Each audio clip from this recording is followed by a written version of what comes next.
Welcome to the special YouTube edition of One on One with Mitch Lafon. Joining me this week from Coal Chamber is vocalist Dez Fafara, talking about their new album, Rivals. No co-hosts on these YouTube editions, so let's get right into it. Here is Dez. We're going to talk about your album, Rivals, and all that. Just before that, the last time I interviewed you was at the Heavy Montreal Festival with DevilDriver, probably 2011, 2012. All right, cool. And I just wanted to say, because I didn't get a chance at the time, you were exceptionally nice and cordial, and just a great person to have an interview with. I just wanted to thank you for that, because I remember that quite well. I appreciate that. Thank you, man. Well, I guess there's people in this industry that don't act like that, but it is what it is. You know what I mean? Yeah. No. I appreciate that, and I look at it like anybody that's interviewing me is helping to participate in the furthering of where the band is going and reaching out to people. So you should always be cool to people who are supporting you. You know what I Yeah, mean? that's certainly a very positive way to look at it. And so anyway, I just wanted to thank you for that. But let's get started with Rivals. I mean, it is 13 years since Dark Days. Quite a long time off. Do you look at that as a chance to start a new direction for Coal Chamber, or do you go back and say, okay, what did we do on Coal Chamber? What did we do on chamber music? Can we recapture that? What, sound-wise, how do you look at it going into it 13 years later? Yeah, okay. You do not look back one bit, and that's Okay. the first thing that people did.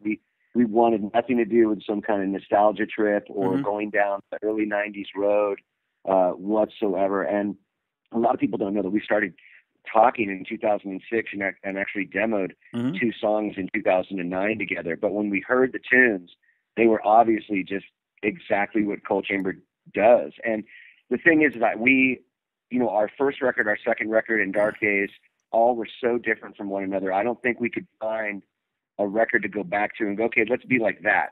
Let's be like chamber music. Let's be like Dark Days. And when we did those songs in 2009, it was obvious to us that we needed more growth, more maturity. So it took till 2014 to even think about doing music together. But in 2012, when we were over in Australia doing Soundwave, Meegs was playing stuff, playing some music on his headphones. I grabbed his headphones and I said, "What is this stuff?" And he said, "It's some new music I'm writing." And that's where I said, "Okay, it became very apparent to me that the arrangements were mature, the riffs were mature, things had grown." And I said, "Hey, I want to be part of this. Let's talk about doing music together." Yeah, which is important. Now, listen, you did 6 albums. Pardon me, 6 albums with DevilDriver. Is it sort of hard to step away from that, because you built up a following, you built up this catalog? Was it difficult for you to say, okay, I need to take a break from this? Does it sort of kill the momentum? No, not at all, because I think here's what DevilDriver was. We were nothing but momentum. I mean, we did 12 years of touring with not a second off. We logged more road miles and more shows than anybody in that amount of time. We put out 6 records in 12 years. Most bands are lucky if they put out 4 in that amount of time. Most bands take off a year off between cycles. We never did that. So when Winter Kills came out, the 6th record with DevilDriver, it was hailed. It was critically acclaimed. It debuted higher than any of our further records. The shows were doing really well. And I love that, that I built DevilDriver from the ground up with a bunch of good musicians and a lot of work. But it became apparent to me that it was time to take time off, not only after 20 years of touring with no real time off, to take time off, be with my family, be with my kids. And I had decided to take almost 2 years away from DevilDriver, let us rest for a year, and then get back into making some music and put out a record, etc. Now, during that time, that's when Coal Chamber approached me and said, "We know you're taking this time off. You have a home studio. Why don't you go in and record during the day? You can still have dinner and hang out with your kids at night and your family at night. And then when shows start approaching, we'll ask you if you want to do them." Right. So, for instance, we just got back from South America. We did 8 days over there. We played, Monsters of Rock in Brazil with Ozzy and Priest and Motorhead, and it was like we went over for 8 days. So I come back home, it's like I'm still off. So I'm technically on and off cycle, but I did a Coal Chamber record, and I'm doing some Coal Chamber touring on that record. Right. By the way, the most important thing about the Winter Kills album is that you released it on my birthday, which is very important to me. Uh, Oh, very cool. August 27th, 2013. So that was an Well, important I'll day tell to you what, remember. that was right on. That was the last record Yep. with that current lineup. There were some lineup changes and Yep. changes that naturally needed to happen and should have happened years earlier. And now I'm sitting on 15 tracks right now with DevilDriver and Neil Timon on guitar and Austin Giamon. It's been just a great time. Mike Spreitzer has been having a wonderful time writing, and they're actually writing today. So I'm looking forward to probably, I know this is a Cold Chamber interview, but since we're talking, I'm probably going to end up recording DevilDriver by the end of this year and getting something out by mid to late summer next year. Yeah, well, which is what I'm looking forward to now. You mentioned that Cold Chamber wasn't sort of a walk in the past. It's not a nostalgia trip. So then why do it? It's not like you don't have another band going on. Is it sort of a brand name thing over a band where it's just recognizable and it just makes sense? Well, no, I think it was, a lot of people are having this, speculations. It's like, okay, what did you want to just bring the brand up before it died? What, did you get paid a lot of money? Was it a money grab? Was it, was it just like timing because the bands that are, huge right now, that are new metal bands are, Slipknot, Korn, Deftones, System of a Down. I mean, is it because you did that? No. Let me tell you why we did it. I think we did it because we did not want to have regret in life. Right. And I surely did not. So when I heard the music that they were writing, and after we'd already taken it around the world, done a reunion tour, it's obvious you can only do one reunion in life, right. So where are we going to go from here? Okay, well, you guys have great music. I mean, and I told Meeks this too, I said, either this is Cold Chamber music or not. Right. Like, either you're writing it for Cold Chamber or not. I don't care if you want to call it something else even. Like, I would love to play vocals on this stuff. And it ended up to be like, no, let's do Cold Chamber. Let's do music. Let's do new music. And I thought long and hard about it. It wasn't a decision I made overnight. I took weeks to sit around and ponder that. But I knew I was going to be out of the marketplace for a long time with DevilDriver, and it was needed. I mean, like I said, Mike Sprice has been at home building the studio and surfing, and I mean, he's loving being off tour, which is unusual for us because we're road dogs. Right. And I think it was like, hey, let's not have regret. We were all getting along just unbelievable. My drummer, Mike, is sober with a baby boy. Right. Meeks is married. And I guess what I'm saying is everybody's mature, everybody's getting along. So it's like, why not do this? I mean, well, first of I all, definitely didn't want to look back 10 years from now and go, man, we should have, recorded those songs I heard you doing. Right. Yeah. And I'll say one thing. When fans criticize for money grab, I always have a problem with that because it is the music business. Nobody's doing this for free. I mean, you still got to pay your rent. So, and as far as reunion tours, you only get one. But luckily, with farewell tours, as the Who, Kiss, and Ozzy have proven, you get as many many as you want. Well, I can tell you right now, as somebody who lives very blue collar, this was certainly not some money grab. This was. But who cares? Go ahead. I was just gonna say, who cares if it is? I mean, we all work at life to pay our bills, and we don't pay it with love and popcorn. It takes cash, but no. Look, I totally get it, and what I'm saying is, I'd love to go, oh hell yeah, it was, and I'm set for life because we did this record. What I am saying and trying to get my point across is that like we did this for the absolute love of the music that was coming out of what we were doing, the fact that we didn't want to live with regret, and the fact that my guys in Cold Chamber have been, I mean, they've been doing music, but they haven't done music on a level that they could travel the world and pay any bills, for almost 12, 13 years. And if I can come along back in their life and help that out for their families as well, that's a wonderful thing.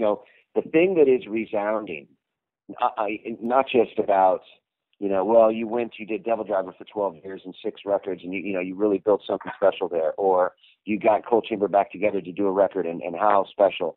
The thing that needs to be resoundingly clear, and people need to just like hear and embed in themselves, is if you ever get a chance to make up with somebody in your life, a best friend that you fell out with over 10 years, over something stupid, an ex-girlfriend that you fell out with over 10 years, a job, that fired you, rightly so, and you want to walk back in and be like, dude, I'm so glad you fired me because, you know, now I got my shit together because you fired me that day. I actually have one of those in my past life. Like, so I think that you need to take those opportunities, call those people, get, you know, make room in your life for not only forgiveness, but to patch things up with other humans that have been in your life and given you positive. I mean, yes, in the end of Cold Chamber, it was just horribly negative, and people were strung out on drugs, and it was not, and I had to bail out, and I didn't want to be part of it anymore, and it sucked. But man, I look now and I see my friends, and they're clean off of hard shit.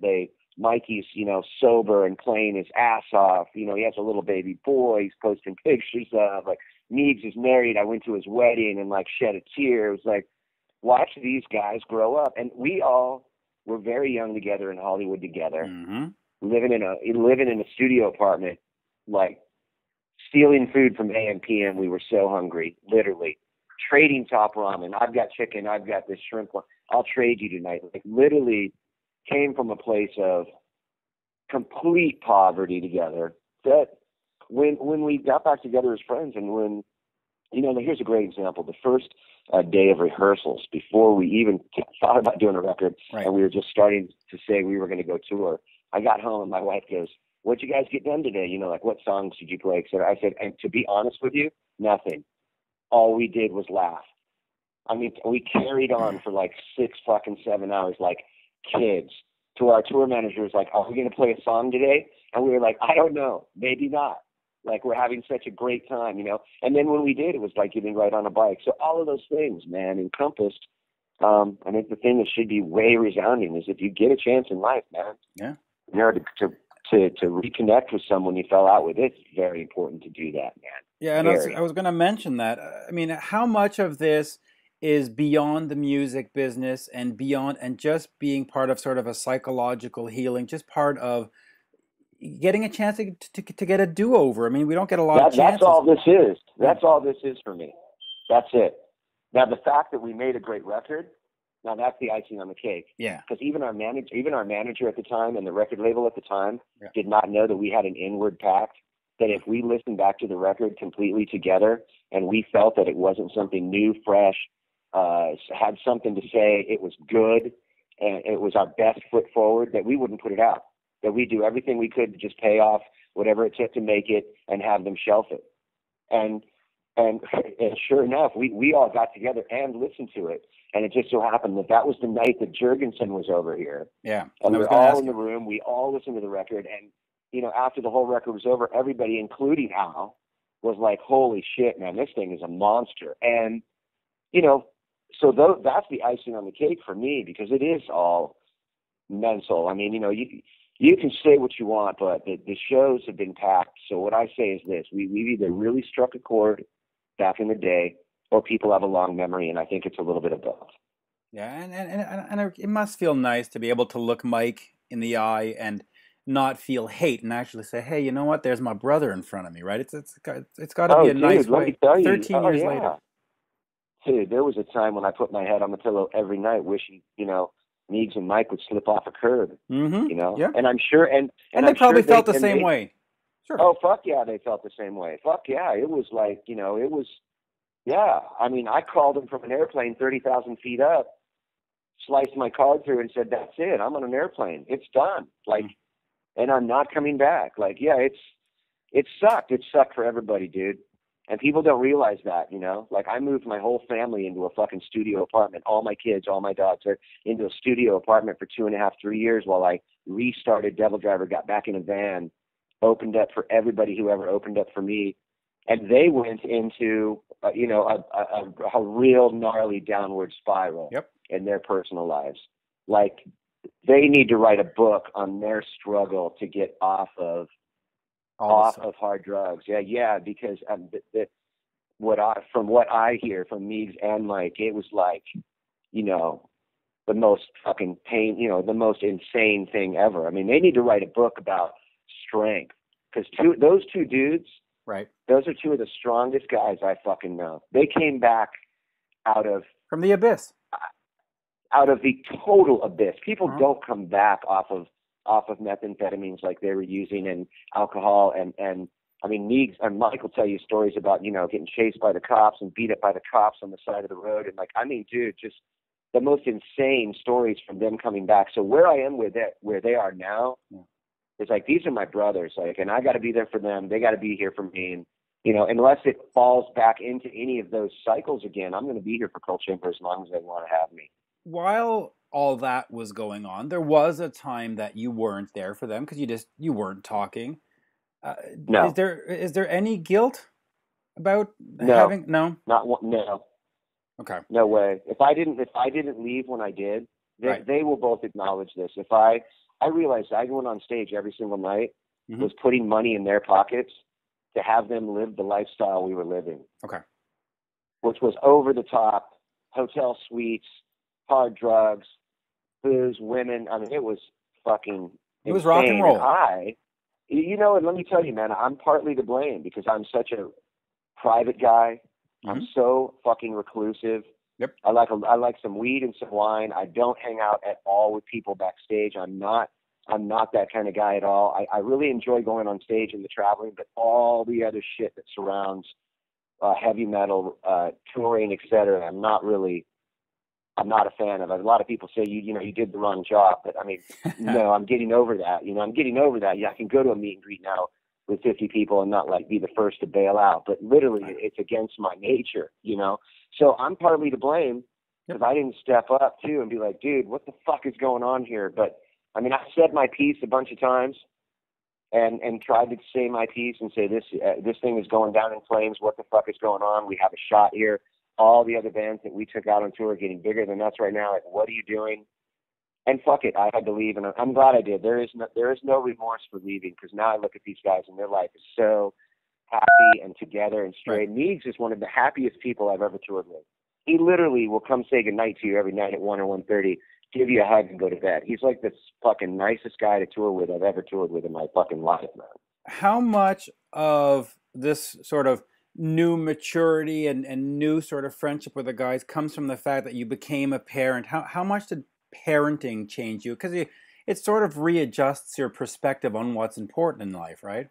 100%. I mean, I know that my drummer Mike now, his whole world is his baby boy Bash. A little over a year now. I mean, Mm-hmm.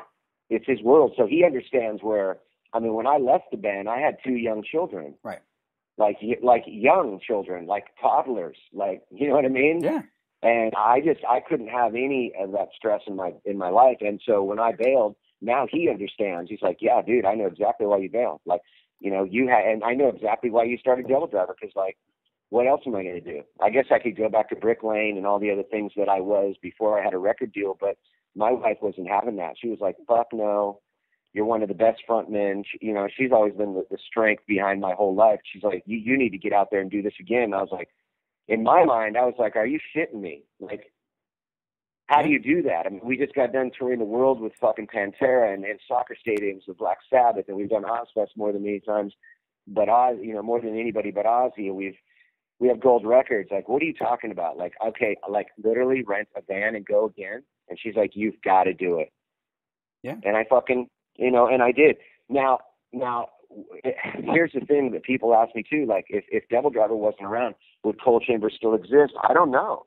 Because if I never would have got back into music 13 years later, would I want to get back into music out of nowhere and do Cold Chamber? I mean, that would have been a little weird, man. You know? Yeah. So I'm glad I stayed in it for not only my family and my career, and plus I love DevilDriver to death. I mean, I can't wait to fucking put out a new record, you know, and get on tour with Positive Vibes with some newer guys. But also, like, I think it really kept Cold Chamber in the back of people's minds. People were always wondering if we were going to do it or not. It's funny. We did the first show we did back was Australia in front of about 70,000 fans. And I come walking out of the dressing room, and I had like a big, huge black stripe across my eyes, like a big, fat one, like a war paint almost. And like I remember seeing a couple of friends of mine that were singers in other bands who were back there. Like they looked at me, and the first thing they said is "fuck yes," and you did the makeup. Yeah. You know what I mean? Like, okay, yes, and you're doing it the right way. And like the whole side of the stage was filled, dude, with like every band that we ever opened up for or that ever opened up for us that was out there at the time, like all on the side of the stage watching us. And at that point I thought, okay, we definitely have something special here. Yeah. You know, I know you have another interview coming up in about 10 minutes. So let me just go back to the album Rivals for a second. You had Al Jorgensen of Ministry come out and offer some vocals and Suffer in Silence, I should say. What is it like working with him? Because he's one of those sort of cult classic kind of individuals that, you know, it's like, hey, it's the guy from Ministry. That's pretty kind of cool. What was it like to have Al singing on the album? You know what, man? I've been very fortunate over 20 years to work with so many iconic guys. I mean, you have to go to my Wikipedia so I don't just sit here and name drop. But I've never lost that feeling, like as a kid, of, oh my God, I get to work with this guy. Even if I've known him and I've hung out with him for years, which that's the case with Al. I've known Al for years, years and years and years, 10 years. If we ever see each other at a festival, we always end up drinking wine together or come through Texas, stop by his house. He's living out here in California. We've been going to dinner and hanging out. I mentioned that while I was recording the record, I told him that if he wanted to jump on, he'd be like the only guy that really understands. He understands what Coal Chamber does because we're equal parts like goth, punk rock, and heavy metal, you know? Yeah. And that's what that guy understands. And I told him the name of the song, what it was about, Suffering in Silence, you know, keeping quiet for too long about shit that you should be saying, and you finally end up, you know, suffering in silence within yourself. And he was like, I'm into it. Let's do it. So he came down to the house. We had a big Italian meal, drank a bottle of wine, and went into my studio, man. I watched him sit on my couch with my Doberman beside him, and he loved my dog. He was hanging out with my dog all day. And then here's the thing that really was a holy shit moment, is that I hear Al Jorgensen in my own studio getting the Ministry voice through the speakers, and all of a sudden there it is, and it's on our record. Yeah, I mean, just fucking slap me across the face, you know, at that point. I mean, you know, you're going to have to tell me I'm awake, you know, like, okay, you're awake. Yeah, that's one of those moments, right? I mean, and you've got that, I was going to say on vinyl, but you've got it on tape for like eternity now. That's a cool moment. Now, man, we filmed the whole thing. I've got that for eternity. I mean, you know, cool. It's just incredible. And here's the thing too, like I said, I never take those moments for granted. You know, doing Shock the Monkey with Ozzy or, you know, et cetera, down the line. It's like, how do you ever take those moments for granted? I mean, I guess some dudes do. Their ego gets the best of them, but like, I will never take that shit for granted, man. I fucking, you know, I feel lucky, you know what I mean? Yeah, you know, and now, and let me get back to festivals. The last time I spoke to you, like I said before, was at Heavy Montreal. And I forget if it was 2011 or 2012. It was a couple of years ago, at least. You're coming back this year to Heavy Montreal in August. If you can, just sort of tell me a little bit about the experience you had a couple of years ago and what you thought of the festival, and sort of what are you bringing to the festival this year? Well, I think the festival was really well run. Oh, absolutely. Absolutely. And we were treated really well. And I think the crowd was killer. And so it's always been a favorite place of mine for sure to come through. And the thing is that what we're bringing with this is we're bringing Coal Chamber. Now, we're bringing, you know, our production. We're bringing video light walls and everything. We're bringing our production with us and stuff. And I think, you know, we're bringing, I don't know how long we're allowed to play, 45 minutes to an hour. It's probably about 45 to an hour, yeah, probably. Yeah, perfect. I mean, you know, so you got to understand Coal Chamber, because I'm not a guy on stage who wants to talk to you a lot. Right. So, at all. So we bring like 15 songs in less than an hour. So if they give us any of that amount of time, then that's about the kind of set list we're going to play too. 13, 14, 15 tracks. Good. I encourage that. I mean, it's nice to have a frontman that talks, but at the end of the day, fans pay to hear songs. We don't care for 10-minute guitar solos and 12-minute drum solos. Just, you know, shut up and play kind of thing. And so I'm right, there you go. There you go. And it's part of my, like, I don't know, man. It's part of my just, you know, part of my reclusive nature. It's like, really, the mic's on, you know, now here you go. It's like, well, okay, cool. Let's talk real quick between songs and then let's get it going. There's no need to sit up there and give my views on, you know, on the social outlook of what's going on, and et cetera, you know. Well, that's what impressed me about the DevilDriver set that I saw back then, is that you were just going song after song after song, and basically you just pummeled people right between the eyes. And you know what? That's what a show should be. We don't need Right on. the 12-minute solo with, "Hey, come on, fans, you sing the chorus." It's like, we came to hear you sing the chorus, so could you please? Right on, You know? right on. I got that. Yeah, I got that. I hear you. I mean, but you got to understand too. That's DevilDriver's nature. Right. Like our nature is to be like the thing in the room with the sharpest teeth and sharpest claws. Like, and that will always be the nature of that band. Yeah. Whereas, you know, Cold Chamber is very, very different. While we still have those claws, we also have some pretty soft fur, you know, like, so it's a different story. Right. You know what I mean? Absolutely. Now, before we wrap up here, just quickly, Sharon Osbourne. You had a chance to work with her. She managed you for a while. Good relationship, bad relationship. How do you look back on the days with Sharon in your corner? Well, obviously, a titan of a family. She was a titan of a manager. They're a very good friend. Right. She's one of the people that once she met my wife told me, "You better marry that girl." And I've been with her now 18 years. So I thank her for that. She's, you know, she was very instrumental in our career in the beginning, and you know, it was an honor just to have her in the corner and be able to work with Ozzy, et cetera. Now, the last time I saw her was, I think, a year or two ago, a download in England, and man, it was just nothing but a huge hug. And actually, both of us were in tears. And my current manager at the time walked up, and he saw us, you know, in tears, and he got in tears. And you know, it's good to see her whenever I do. And I certainly have a massive amount of respect for what her husband has done. You know, I mean, good God. But what she's done on her own with herself as well, and what all the kids have done with their careers and their lives, you know, it's just awesome to see. You know, I knew that whole family when they were nothing but young kids. You know, I knew Sharon when she was just kind of the wife of Ozzy and the manager of Ozzy. You know what I mean? Right. Now she's done so many other things, and look what she's done with his career. So it's wonderful to know that I have a back history with somebody so special and iconic in the you know, in the universe of music and TV and film here, really. Yeah, I mean, I know that some might question her methods once in a while because it can be sort of harsh, but at the end of the day, she's got a successful family, successful business enterprise. You certainly can't argue with the results. And well, I mean, let me tell you what happens. I mean, you got to understand, I'm Italian, so what happens when you're soft in business is you're fucked. Yeah. Your family's fucked. Your business is fucked. Right. Whatever you're going through is fucked. You can't be soft in business, not whatsoever. No. And you know, she handles her business like she's taking care of her family.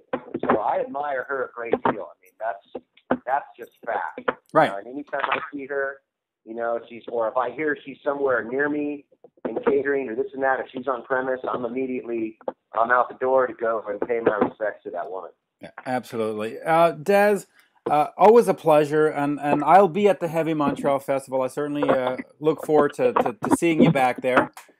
And right on. Well, I look forward to putting out Rivals, man, and having everybody hear this record. Yeah, it's just it's been getting so much positive feedback, and you know very well because we've talked, you know, numerous times. But you live in a bubble as an artist. You know, you do a record, and until you start putting out these secure websites where people can hear the music and everything else. I mean, you know, you like your own music, but I want to hear it back. And what I've been hearing now, 300 interviews later, is like just overwhelming for me because they're all saying the same thing. You know, you guys stumbled upon a new sound. You know, you managed to not even update your sound. They stumbled upon something new now, and they love the record. And so it's cool to hear, man. And just tell everybody I said I appreciate it very much. Go pick up the record, and we'll see you at Heavy MTL. Yeah, absolutely. And what I will say, just to end on Rivals, is what I like about the album is that it doesn't sound contrived. It doesn't sound like you were aiming for a market or a fan base. It sounds honest. It sounds like, here's where we are in 2014, 2015. This is what we sound like. Take it or leave it. And I just appreciate that honesty in it. And the two videos sound great. Thank you. I mean, I think it would have been very easy, that being said, I think it would have been very easy to have this record be skewed for some media format or some monetary gain. It'd be very easy for me to just sing a big, clean chorus and this and that and make sure I have a radio song, et cetera, et cetera. But we had a label that was very much behind us, that wanted us to just do what we wanted to do from the heart. Yep. And once we did that, I mean, it was like everybody that's around was like, okay, affirmative, you know? Yeah, so I appreciate that. And I think what you're hearing, too, is people got to know, like, that record is not recorded to a click. Right. So you're hearing so much push and pull in the music, man, that, you know, even me, it's not like I couldn't spend 3 hours tracking a chorus and then cut and paste it through the whole song. Everything's got to be sung and everything's got to have energy. And most of those tracks were cut, you know, either first, second, or third take. Otherwise, we would stop for the day, literally. Yeah, and that's also what I mean by the honesty. It sounds like one of those records from the 1970s where 4 guys got into a studio and played. None of this. That's it. I appreciate it, man. Thank you. And hey, let me get this next call, but I thank you very much, man. Absolutely, and see you at Heavy Montreal. See you at Heavy Montreal. Cheers. That was Dez Fafara of Cold Chamber. The new album is Rivals. Head over to Twitter and check me out at Mitch Lafon and One on One with Mitch Lafon over on Facebook. There you have it, folks. Thanks. Cheers.